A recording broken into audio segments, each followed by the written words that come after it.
سکتے؟ بھئی ہم مسلمان ہیں، کیوں نہیں سمجھ سکتے؟ ہم مکلف ہیں قرآن و سنت پر عمل کرنے کا، اور قرآن پھر خطبہ کے یہ مجھے بہت افسوس، یعنی یہ افسوس کرتا ہوں جب میں ایک مسلم سے، ایک متعلم سے، ایک طالب علم سے، دنیا کے اعتبار سے وہ بہت پیسہ جمع کرنے والا، اور کہتے ہیں کہ بھئی ہم تو خطبہ نہیں سمجھ سکتے۔ بھئی آپ کیسے خطبہ نہیں؟ اللہ نے جب آپ کو مکلف کر دیا ہے، آپ کیسے نہیں سمجھ سکتے ہو؟ اس لیے شیخ الاسلام ابن تیمیہ رحمہ اللہ نے فرمایا ہر مسلمان پر عربی سیکھنا واجب ہے، ہر مسلمان پر عربی سیکھنا واجب ہے۔ لوگوں نے کہا کہ حضرت دلیل دو۔ شیخ الاسلام نے فرمایا کہ اللہ تعالیٰ نے ہر مسلمان کو قرآن و سنت پر عمل کرنا اس پر واجب کر دیا ہے، تو قرآن و سنت اللہ نے عربی میں کیا ہے، پھر کیسے ایک کو مکلف کرے، اس پر فرض کرے قرآن و سنت کا سمجھنا، اور پھر وہ عربی نہ جانے؟ اس لیے فرمایا کہ یہ دلیل ہے کہ قرآن و سنت ہر مسلمان کو عربی سیکھنا واجب ہے۔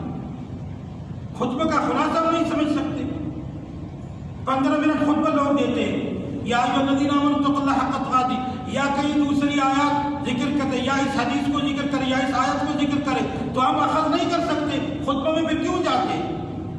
ہم مسلمان ہو کر کے ہم خطبہ کے خلاصے نہیں سمجھ سکتے، ہم خطبہ کو نہیں جانتے، اور چاہتے پھرتے کہ عربی میں خطبہ دیتے، عربی میں خطبہ دیتے، عربی میں خطبہ دیتے۔ بھئی آپ تو مسلمان ہو، آپ کو اس لیے مسلمان کہتے ہیں کہ آپ قرآن کے ماہر ہو، آپ کو اس لیے مسلمان کہتے ہیں کہ آپ سنت میں پر عمل کرنے والے ہو۔ یہ تو ضروری، اگر آج ہم نہیں جانتے تو کل سیکھ لیں۔ اقرا اقرا اقرا، پڑھو پڑھو پڑھو پڑھو۔ قرآن کا نام اس لیے قرآن رکھا گیا ہے کہ پڑھو۔ ریاض الدین بھائی، اور باقی آپ کا کیا نام ہے؟ عدنان۔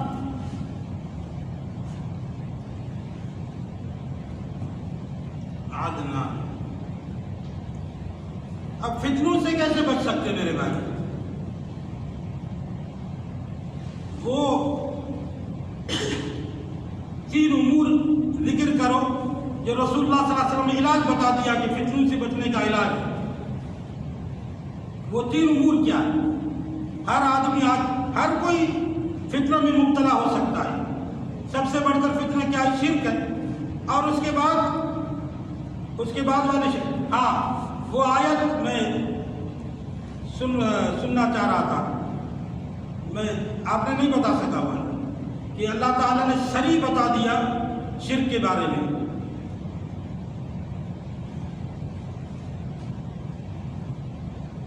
میں کسی کو وہ شوق نہیں ہے کہ میں بہرحال کچھ احساس دینا چاہ رہا ہوں۔ ہم سب طالب علم ہیں، یہ ہمارے 2 بھائی بیٹے مجھے جانتے 14 سال سے جانتے، وہ مجھ سے بھی سینئر لوگ ہیں، اور شیخ مقصود بھائی بھی ہم سے بھی سینئر ہے۔ یہ بھائی تو ہو سکتا ہے ان کے ساتھ ہو، کچھ نہ کچھ میرے بھائی زبانوں کو۔ یہاں قاضی محکمہ میں ہم گئے تھے، کچھ ایک دوست کے ساتھ گئے تھے، تو قاضی نے مجھے فارسی میں کچھ ترجمہ کرنے کے لیے، ہمارے شیخ عالم صاحب کے دوست فارسی میں ماہر تھے، ہم حالانکہ فارسی ان سے قریب ہے، ہمیں تو اور بھی ذرا فارسی، لیکن میں یہی خاموش رہنے کی۔ قاضی ناراض ہو گئے، آج سے 10 سال پہلے کی بات ہے، بتا رہے تھے کہ کسی بھی علم میں آپ زبان کھول دو، آپ سیکھ لو، آپ پڑھو، خاموش کیوں؟ تو آپ قرآن و سنت کے لیے زبان کیوں نہیں کھولتے؟ یہ آیت صریح آیت ہے کہ کیسے پھر آپ شرک سے بچ سکتے جب اس آیت کو نہیں جانتے؟ بتائیے صابر بھائی، حیدر بھائی بتائیے، اشرف بھائی بتائیے، ریاض بھائی بتائیے۔ یہ حالت ہے میرے بھائی، یہ حالت ہے۔ ایک صریح آیت ہے، مشہور آیت ہے، اس آیت کو ہم نہیں بتا سکتے۔ کتنے دروسوں میں ہم گئے، جب سے آ کے بالغ ہو گئے، کتنے دروسوں میں، کتنے جمعے میں جمعہ پڑھنے کے لیے تو لوگ 4 سال سے جاتے، 4 سال سے بچے والدین ان کو لے کے جاتے جمعہ پڑھنے کے لیے۔ آپ 4 سال سے لے کر 50 سال کو، 60 سال کو پہنچ چکے ہیں۔ آپ کا کیا نام ہے انصاری صاحب؟ جی بتائیے، اللہ تعالیٰ نے کس آیت میں فرمایا کہ شرک کے لیے معافی نہیں ہے مشرک کے لیے؟ جی ہاں، وہ بھائی عدنان بھائی بتائیے، شیخ مقصود بھائی آیت کیا ہے؟ مشہور آیت ہے.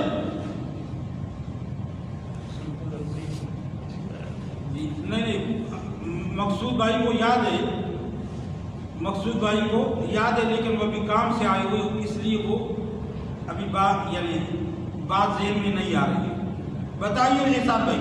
ان اللہ لا یغفر ان یشرک به ویغفر ما دون ذلک لمن یشاء ومن یشرک باللہ فقد بس یہ آیت ہے میرے بھائی، ان اللہ لا یغفر ان یشرک به ویغفر ما دون ذلک لمن یشاء ومن یشرک باللہ فقد ضل ضلالا بعیدا. ایک جگہ پہ فقد افترا اثما عظیما.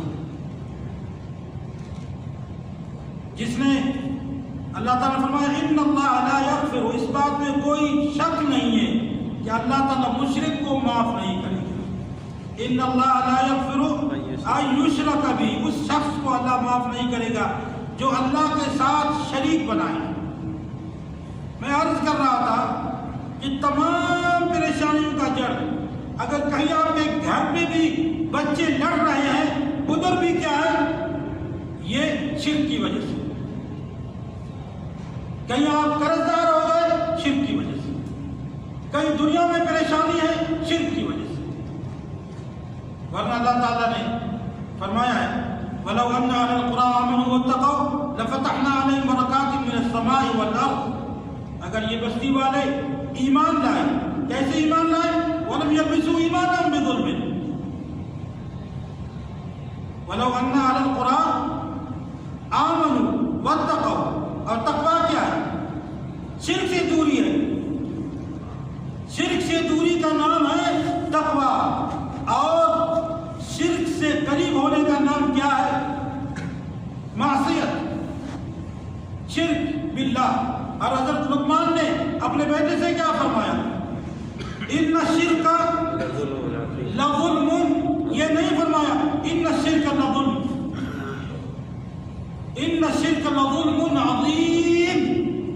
کہیں پر پریشانی ہے شرک سے نکلنا ہے. اس لیے اللہ نے فرمایا شرک سے نکلو گے تو پھر مالا مال کر دو. وَلَوْ أَنَّ أَهْلَ الْقُرَىٰ آمَنُوا، اگر یہ بستی والے ایمان لائے، کیسے ایمان لائے؟ شرک سے دور رکھے ایمان. وَاتَّقَوْا، اور تقویٰ دار بنے، متقی بنے، اللہ سے ڈرنے والے بنے. مشرک اللہ سے ڈر سکتا ہے؟ مشرک کے لیے کوئی کہہ سکتا ہے کہ یہ متقی ہے؟ وَاتَّقَوْا، اور تقویٰ دار بنے، اللہ سے ڈرنے والے بنے. اس کے بعد اللہ نے نتیجے کیا فرمایا؟ لَفَتَحْنَا عَلَيْهِمْ بَرَكَاتٍ مِّنَ السَّمَاءِ وَالْأَرْضِ. پھر ہم ان پر آسمانوں کی برکات اور زمین کی برکات کو کھول دیں گے. پھر کوئی مسلم پریشان ہو سکتا ہے؟ تو نتیجہ کیا نکلا؟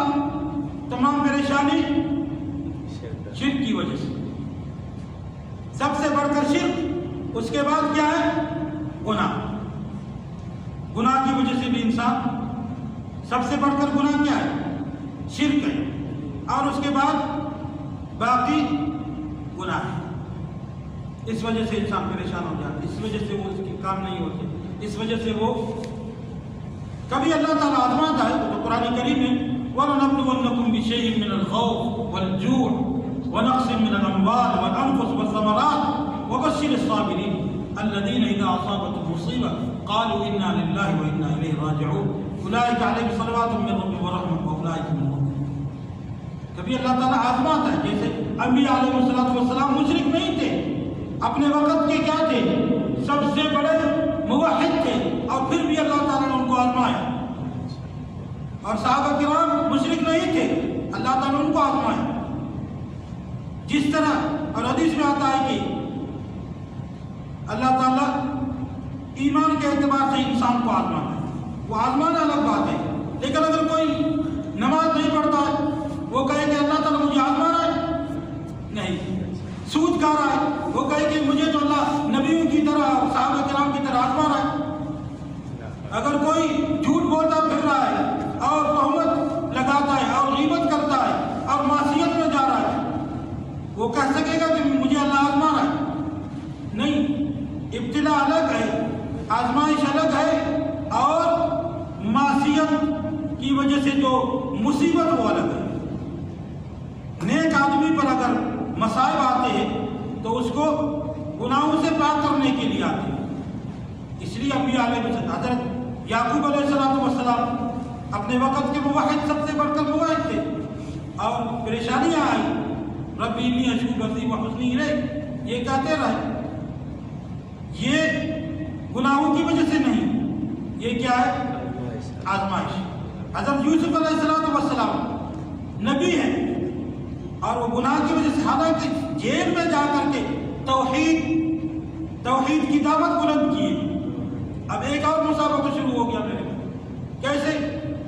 غیاث الدین بھائی، حضرت یوسف علیہ السلام جیل میں جا کر کے کیسے توحید کی دعوت بلند کی؟ اس طرح نہیں میرے بھائی، یہ تو مشہور باتیں ہیں۔ یہ میں نہیں پوچھ رہا ہوں کہ بھائی فلان حدیث کو آپ پڑھو، فلان حدیث کی راوی کون ہے، فلان حدیث کا حکم کیا، یہ الگ ہے۔ حضرت یوسف علیہ السلام جب جیل میں داخل ہو گئے، میں تو یہ بھی پوچھ سکتا ہوں کہ وہ آیت کیا ہے کہ جس میں تذکرہ ہے؟ ہم مسلمان ہیں بھائی جی، اس طرح کام نہیں چلے گا میرے بھائی۔ اپنے آپ کو تیار کر دو، طالب العلم بناؤ، موبائلوں کو ایک طرف کر دو اور کتابوں کو ہاتھ میں لے لو۔ ایک دن ایک کتاب کو آپ 1 گھنٹہ دو، ایک کتاب کو 1 گھنٹہ دو، اور دیکھو کہ ہفتے میں کتنی حدیث آپ یاد کر سکتے ہیں اور کتنی آیات آپ یاد کر سکتے ہیں، آپ داعی بن سکتے ہو۔ اگر موبائل کو ہم ٹائم دیں گے، گھنٹوں ٹائم دیں گے فیس بک کو اور باقی گھر والوں سے بات کرنے کو، بھلے گھر والوں سے آپ بات کریں 5 منٹ 10 منٹ، اگر گھر والے اگر دور ہیں آپ ان سے بات کریں، والدین سے بات کریں، بھائی بہنوں سے بات کریں، 10 منٹ بات کریں، کوئی کسی کو کام نہیں آئے گا میرے بھائی۔ آج ہم اصل وہ آیت کیا ہے میرے بھائی؟ یا صاحب السجن،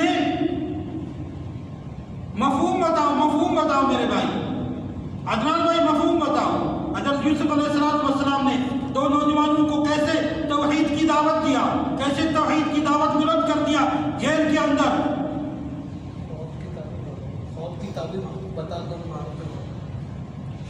دعوت توحید بتائیے میرے بھائی آپ۔ عمران بھائی آیت ذکر کیجیے، آپ قرآن کے حافظ ہو جی۔ ابھی بھی آپ کا کیا نام ہے؟ نام بتاؤ۔ محمد برہان الدین یا محمد برہان؟ بس محمد برہان۔ ہاں بتاؤ، حضرت یوسف علیہ السلام 2 نوجوانوں کو کیسے توحید کی دعوت دیے؟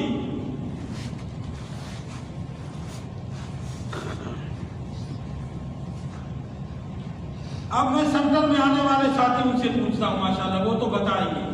اصل میں مجھے اور آپ کو تیاری کرنے کی ضرورت ہے میرے بھائیو، یہ 4 آدمیوں کو تیاری کی ضرورت نہیں ہے، مقصود بھائی کو، احسان بھائی کو، اقبال بھائی کو، اور آپ کا کیا نام ہے؟ وسیم بھائی کو۔ یہ بھی مجھ جیسے طالب علم ہے، یہ بھائی ان کو تیاری کی ضرورت ہے، مجھے جیسے تیاری کی ضرورت ہے یہ بھائی کو بھی تیاری کی ضرورت ہے۔ صابر بھائی تو فرمایا کہ یا صاحب السجن ارباب متفرقون خیر ام اللہ الواحد القہار، اے میرے جیل کے ساتھیوں یہ بات بتاؤ کہ بہت سارے معبودوں کی پوجا بہتر ہے یا ایک اللہ کی پوجا بہتر ہے؟ جیل میں جا کر کے اب تو یہ بھائی بات ہے کہ بھئی ہم آزمائش الگ ہے، اور مشرک بن کر کے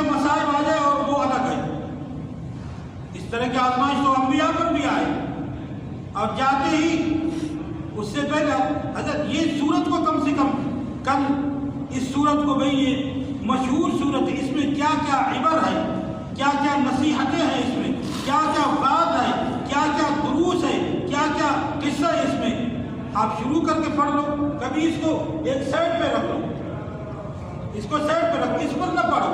لوگ اس پر موبائل پر پڑھتے، بھئی کتابیں جب ہے تو آپ موبائل پہ کیوں پڑھتے ہو، آنکھوں کو خراب کیوں کرتے؟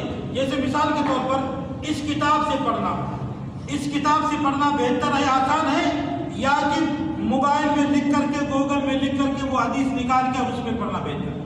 یہ مجبوری الگ بات ہے. آپ گاڑی میں جا رہے ہیں، آپ ٹرین سے جا رہے ہیں، آپ یہاں سے جا رہے ہیں، تو آپ کے پاس لیپ ٹاپ ہے، موبائل ہے، وہ الگ ہے. آپ ایک حدیث مثال کے طور پر شرک سے بچنے کی دعا، شرک مخفی سے بچنے کی دعا، وہ آپ وہ کر کے لکھ دیا اور اس کو یاد کر دیا، وہ الگ مسئلہ ہے. ورنہ آپ اپنے پاس کتابیں رکھو. تو یہ فرمایا حضرت یوسف علیہ السلام نے کہ بہت سارے بتوں کا پوجا بہتر ہے یا کہ ایک اللہ کی پوجا بہتر ہے. یا صاحب السجن ارباب متفرقون خیر ام اللہ الواحد القہار، یا ایک اللہ کی پوجا. اس کے بعد وہ تعبیر پوچھے تھے، تعبیر بتا دی. ہاں، مصیبت سے، فتنوں سے کیسے بچ سکتے ہیں؟ وہ 3 امور کیا ہے؟ 3 امور. اس کے بعد بند کرتے ہیں. جو ساتھیوں کا نام میں نہیں، یعنی یہ درس آپ یہ سمجھے کہ یہ درس اس لیے ہے کہ بھئی ہم طالب علم کیسے بنے، کیسے ہم طالب علم بنے، کیسے ہم یعنی دین پر، کیسے ہم دین پہ عمل کر سکتے. میرے بھائی، قرآن کریم کی آیت ہے قل هذه سبیلی ادعو الی اللہ علی بصیرہ، کہہ دیجیے اے پیغمبر یہ میرا راستہ ہے اور میں علم کی روشنی سے لوگوں کو دعوت دیتا ہوں، اللہ کی طرف لوگوں کو بلا رہا ہوں علم کی روشنی سے. پھر ہم کیسے لوگوں کو دعوت دیں گے بغیر علم کے؟ قل هذه سبیلی ادعو، قرآن کی آیات ہمیں یاد نہیں، احادیث ہمیں یاد نہیں ہے، صرف جا کر کے ہم بغیر علم کے جا کر کے ہم صف اول میں نماز پڑھتے، کئی غلطیاں کرتے ہیں. اب کئی سالوں سے اس سینٹر میں نہ آنے والے ساتھیوں کو 14 سال سے، یہ مسجد جب سے کھلی ہے، ورنہ اسی ایریا میں، اس علاقے میں 14 سال سے میں ایک آدمی کو دیکھتا ہوں. سینٹر کے ہو سکتا ہے گیٹ ان کو معلوم نہیں، لیکن جب سے مسجد کھلی ہے صف اول میں نماز پڑھتا ہے. اور وہ کیا جیسے سجدے میں چلا جاتا، مارا کہ کئی بار میں اس مسئلہ کو ذکر کر چکا ہوں کہ بھائی سجدے میں آپ جاتے تو پیروں کو کیا کریں، اوپر نہ کریں، زمین سے اس کو جدا نہ کریں. لیکن وہ سامنے بیٹھ کر کے وہ غلطی کرتا رہا.